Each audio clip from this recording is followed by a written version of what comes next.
Geshe Potowa also said, in the beginning, meditation on impermanence makes you cut the bondage of this life.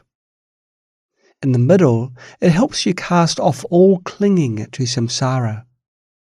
In the end, it guides you onto the path to nirvana. In the beginning. After meditating on impermanence, first you will sever clinging to this life. You will renounce this life. Without contemplating impermanence, not to mention long-term renunciation, you won't release your concern for your loved ones, possessions, social status, fame, and wealth for even a few days, considering them crucial. If I ask you to renounce worldly life for a few days and temporarily set aside concerns about fame and gain, you may find it hard to do so, not to mention completely letting go of them. In the middle. After meditating on impermanence, you won't crave the happiness in samsara or wish to be reborn in the heavens. Instead, you will aspire for liberation single-mindedly. In the end. After meditating on impermanence, you can effortlessly enter liberation. Since you understand that everything is impermanent, impermanence is suffering, and the only way to resolve suffering is to follow the body path and attain supreme nirvana, you will strive for it. As stated in the middle-length discourses of the Buddha, thus we should not crave conditioned things. We should recognize their unsatisfactoriness, renounce them, and aspire for liberation. This means that we should not cling to the impermanent things in samsara. Instead, we shall recognize their nature, be wary of them, let go of them, and solely aspire for the path to liberation. Padampa Sangye said, at first, to be fully convinced of impermanence makes you take up the Dharma. In the middle, it whips up your diligence. In the end, it leads you to the luminous Dharmakaya. Unless you arouse the sincere conviction in impermanence, any teaching you might think you have received and practiced will only make you more and more impervious to the Dharma. Padampa Sangye also said, I never see a single Tibetan practitioner who thinks about death, nor have I ever seen one live forever. Judging by their relish for amassing wealth while wearing the yellow robe, I wonder, are they going to make offerings to the Lord of Death? Seeing how they collect treasures, I wonder, are they going to bribe the wardens in hell? Ha ha! To see those Tibetan practitioners makes me laugh. The most learned are the proudest. The best meditators pile up provisions and riches. The solitary hermits engross themselves in trivial pursuits. The renunciates know no shame. Those people are superficially practicing the Dharma. They revel in wrongdoing. They see others dying, but are not aware that they will also die. Such practitioners should be admonished. Therefore, meditation on impermanence is the prelude that opens the way to all practices of the Dharma. A lay disciple asked Geshe Potowa for instructions on how to dispel adverse circumstances, and Geshe Potowa answered, think about the impermanence of life frequently. Once you realize that you are bound to die, you will no longer find it hard to put aside negative actions, nor difficult to do what is right. After that, meditate for a long time on love and compassion. Once they fill your heart, you will no longer find it hard to benefit sentient beings. Then, meditate for a long time on emptiness, the nature of all phenomena. Once you fully understand it, you will no longer find it hard to dispel all your delusions. Once we have a firm conviction about impermanence, we can release attachment to everything in this life, just like someone suffering from nausea would avoid greasy food. My revered guru, Jigme Gyalwe Nyugu, often said, "Whatever I see of high rank, power, wealth, or beauty in this world arouses no envy in me. This is because, seeing how the noble beings of the past spent their lives, I have a little understanding of impermanence. Therefore, apart from impermanence, I have no deeper instruction to offer you." So, how deeply have you become permeated with the thought of impermanence? We should follow the example of Geshe Karak Komchang. While practicing in the mountain solitudes of Jurma Karak, there was a thorny bush in front of his cave that often snagged his clothes. At first, he thought, maybe I should cut it down. But then he said to himself, I might die in this cave. There is no guarantee that I will ever come out alive again. It is more important to practice the sublime Dharma. So he didn't cut down the bush. When he came out, he had the same problem with the thorns and thought, I'm not sure whether I shall ever go back inside. So it went on for many years until he achieved enlightenment. When he left, the bush was still uncut. The bush might be a thicket obstructing his path, something that couldn't be cleared in just a few minutes, but would take a day or two of effort. That's why he never bothered to cut it down. As he was meditating on impermanence, he didn't want to waste time on such pointless work.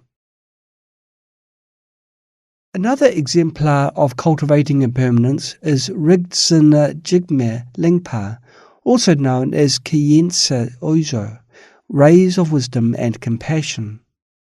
He often stayed at a hot spring during Karma Rishi in autumn. The sides of the pool had no steps, making it difficult for him to climb down to the water and sit in it. His disciples offered to build some steps, but he refused, saying, Why take so much trouble when we don't know if we will be around next year?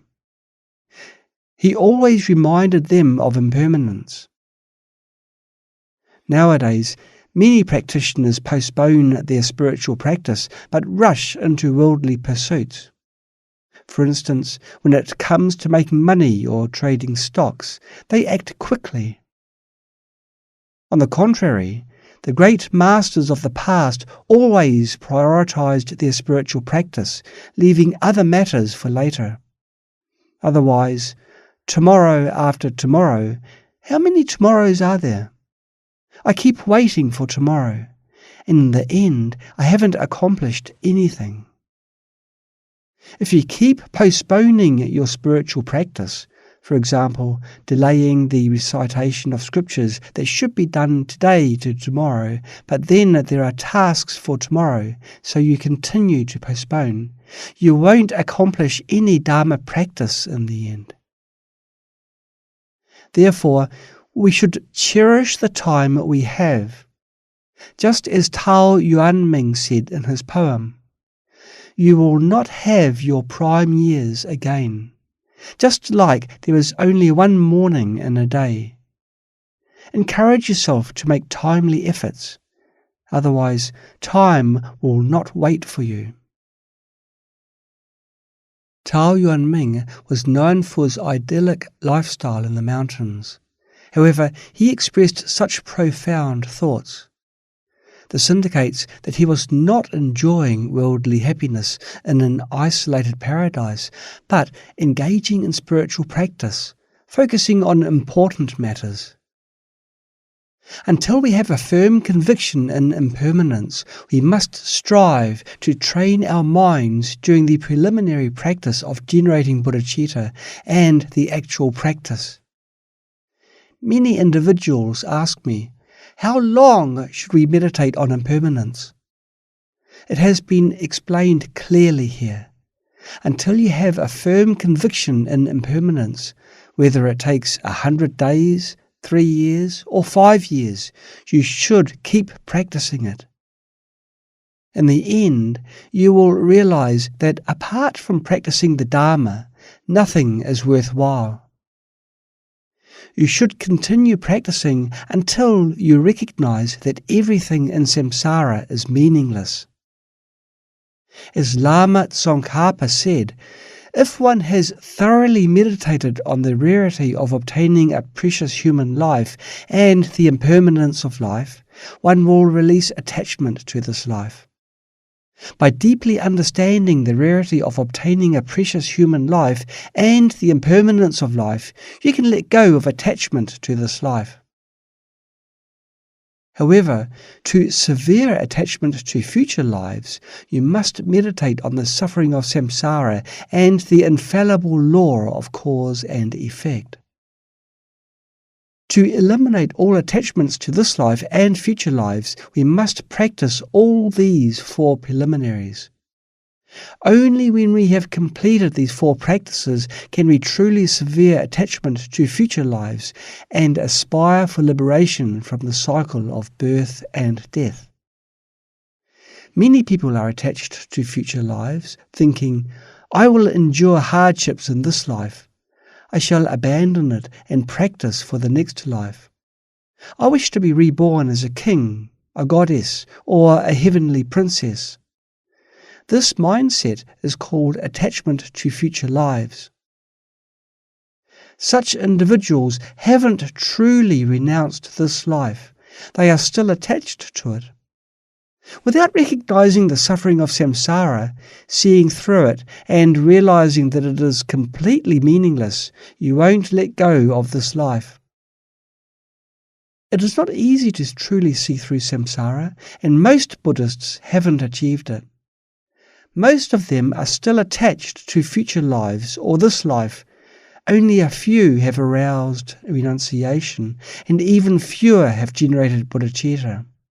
The distribution of these groups is like a pyramid. Many people engage in spiritual practice to obtain karmic rewards in this life and future lives. Only those who have genuinely aroused renunciation and forsaken this life and future lives can attain liberation. I often see many practitioners who are willing to engage in meditation and practice the Dharma.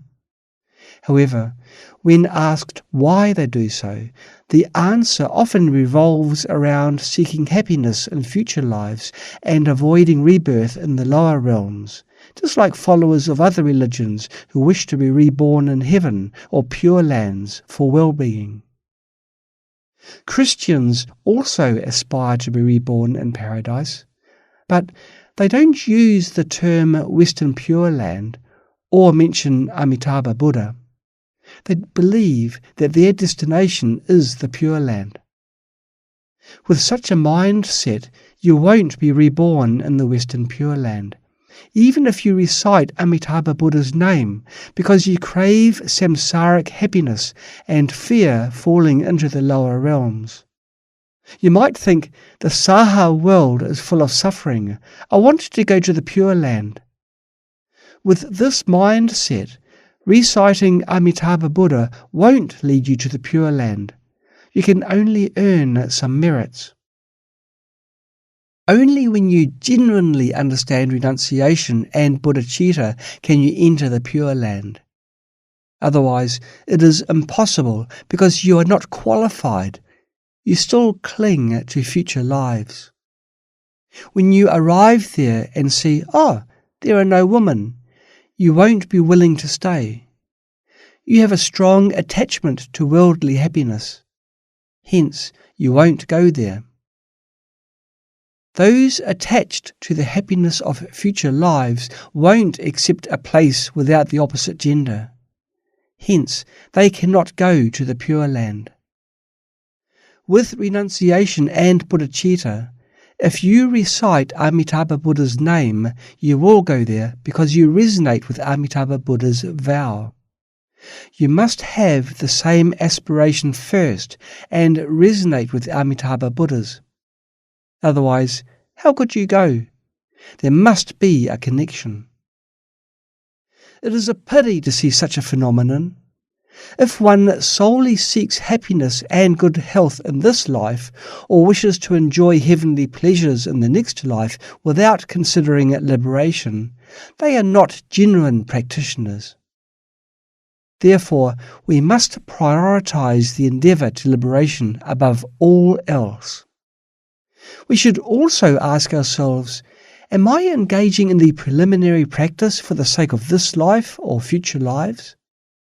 If it is for future lives, am I seeking happiness in the higher realms or aspiring to be forever liberated from samsara? This is a crucial question.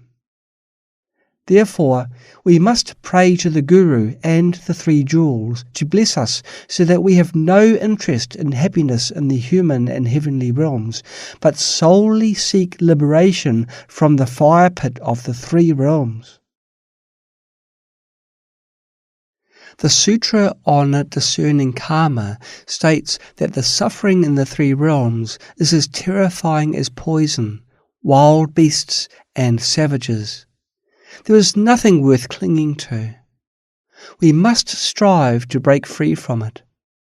Of course, anyone may say they want to transcend the 3 or 6 realms, but we should carefully observe what our true goal is. When we chant the prayers every morning and evening, we say we aspire to transcend the 3 realms. On top of that, we even aim to attain Buddhahood. But what we do often reflects attachment to the mundane world. As a practitioner, have you truly let go of your attachment to your loved ones, fame and gain? Today, someone told me that if her son doesn't become a monk, she will harass him. She said, "If my son gets married, I will break their relationship." What kind of thoughts are these?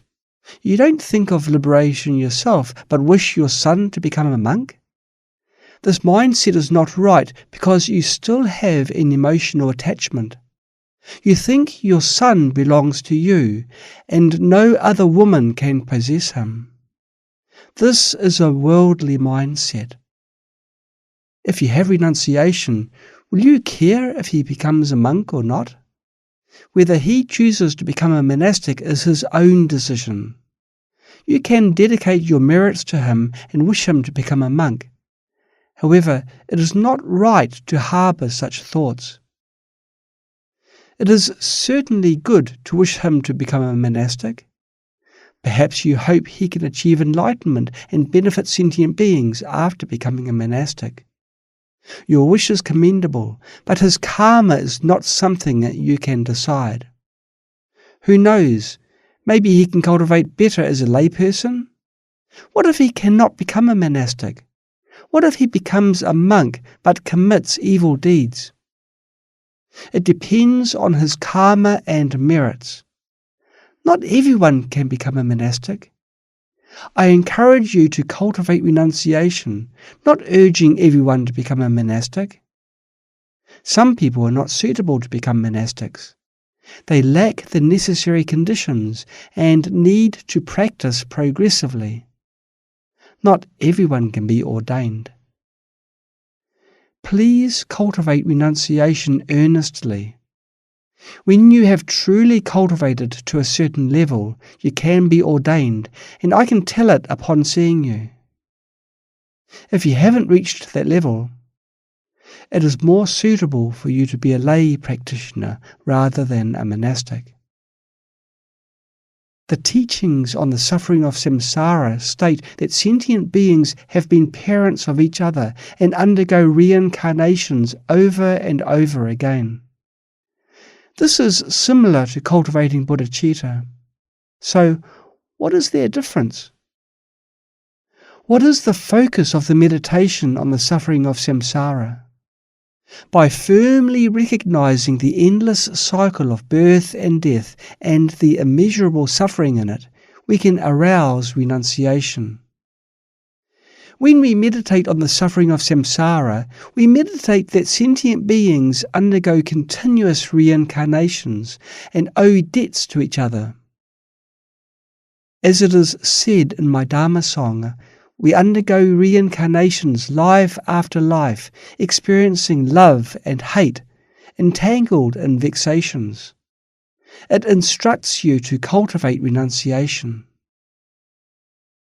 Sentient beings are entangled with each other. When the relationship is good, we deeply love one another. When the relationship is bad, we may even want to kill each other. The person you kill might have been someone you deeply loved in a past life. This is the situation of sentient beings.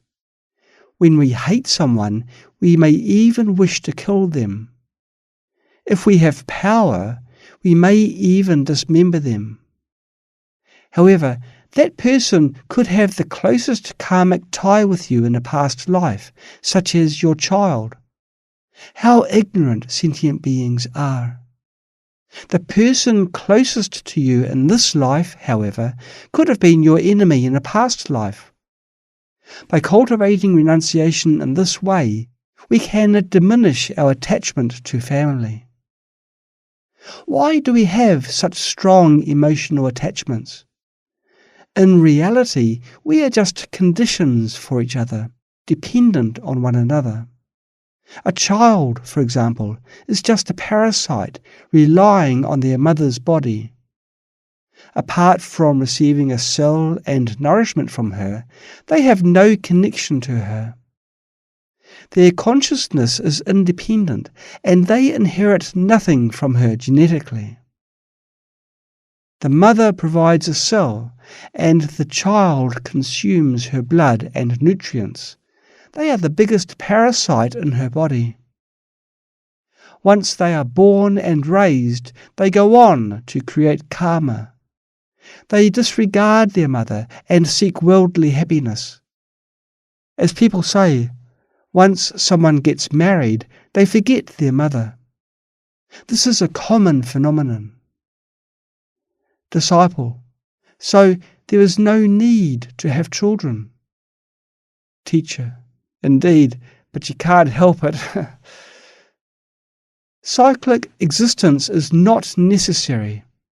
If no one had this desire, our world would become a Pureland, and everyone would be born spontaneously from lotus flowers.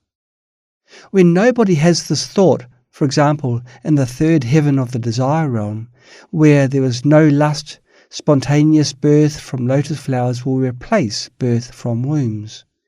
Yet, even if someone is born spontaneously from another being's body, they have a karmic connection. Which part of the body they are born from tells a different story. Without contemplating impermanence, not to mention long-term renunciation, you won't release grasping from your loved ones, possessions, social status, fame, and wealth for even a few days, considering them crucial. You may regard your wealth, fame, and family as so important that you cannot release your concern for them even for a single day. When initially meditating on impermanence, you need to sever your attachment to this life, including everything you possess.